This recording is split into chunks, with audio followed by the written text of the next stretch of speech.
it's interesting talking about now that we're talking about the gender thing.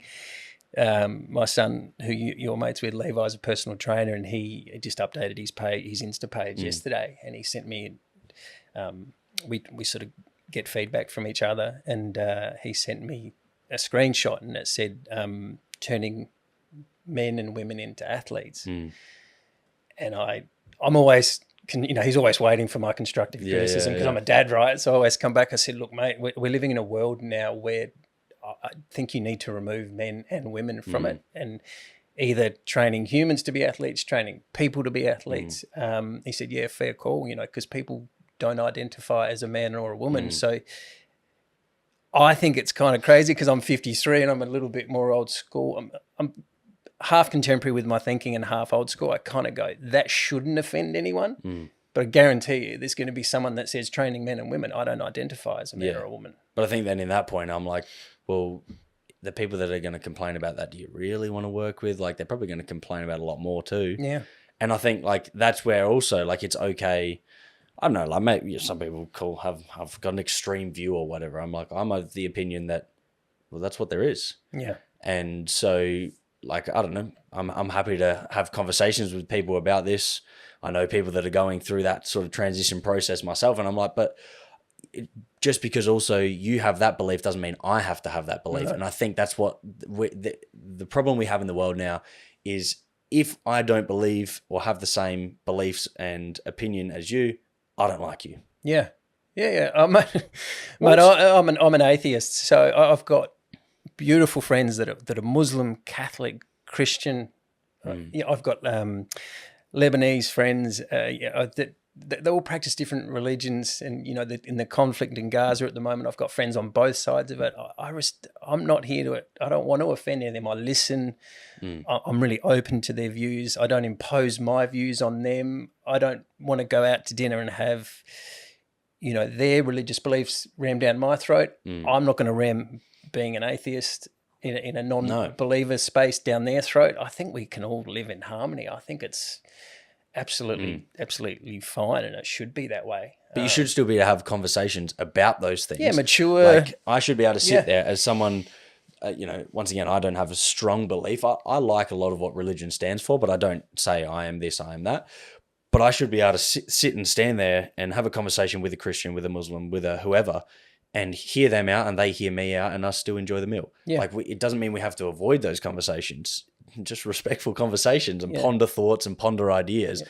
And that's why I said to you before, like when, as a 24-year-old that's sitting down on a podcast with a lot of people that are older than me with way more experience, and I don't like conflict, but what I do like to do is ponder thoughts and splash ideas. And so when someone says something and I think maybe I disagree a little bit, I'm like, well, have you thought of this or have you thought of that? And it's like, so not telling them or telling someone this is the right way, this is how it is. I mean, some things there are facts. Like you can't deny some things. But when it comes to, say, a religion or something, it's like have a healthy conversation where you converse and you see each side of the argument. Yeah. And I mean, I love Ricky Gervais. Talk about brutal. He's great. And he's and I won't get it verbatim correct, but it's just because he says essentially, just because you have an opinion doesn't mean you're right. Exactly. Right. Like we all have opinions.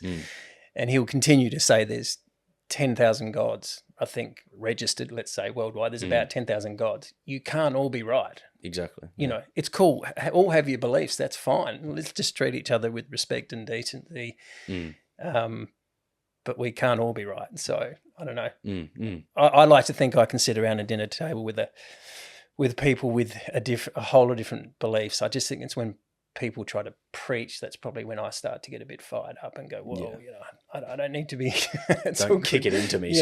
I'm all good how I am. Yeah. And I think, that's probably the same for anything, not just religion. Like it's beliefs around all these other sort of things we just talked about there. And I wonder also tying this back to masculinity as well. And this is a common topic in the books, The Way of Superior Man and Robert Glover's No More Mr. Nice Guy, I think it was something. I may have butchered the name of that book, but same sort of concepts that they talk about as well, is that if we also then just, maybe using Levi's example, if you, for everything like that, you go, oh, well, I will change it.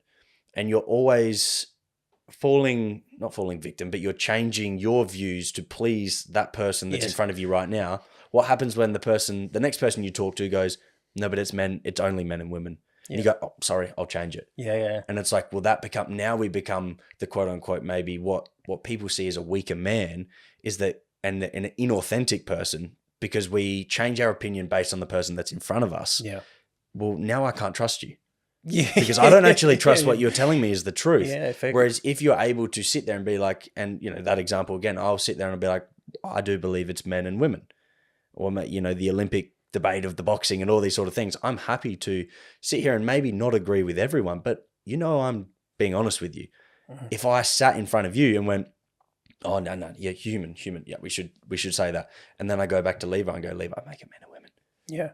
Well, I'm not being honest now, and you can't trust me, and that's very damaging because now my partner can't. If you have a partner can't trust you, family can't trust you, friends can't trust you, people at work can't trust you, because you're a different person to everyone, and you're not being authentic. And that's like the definition of being inauthentic.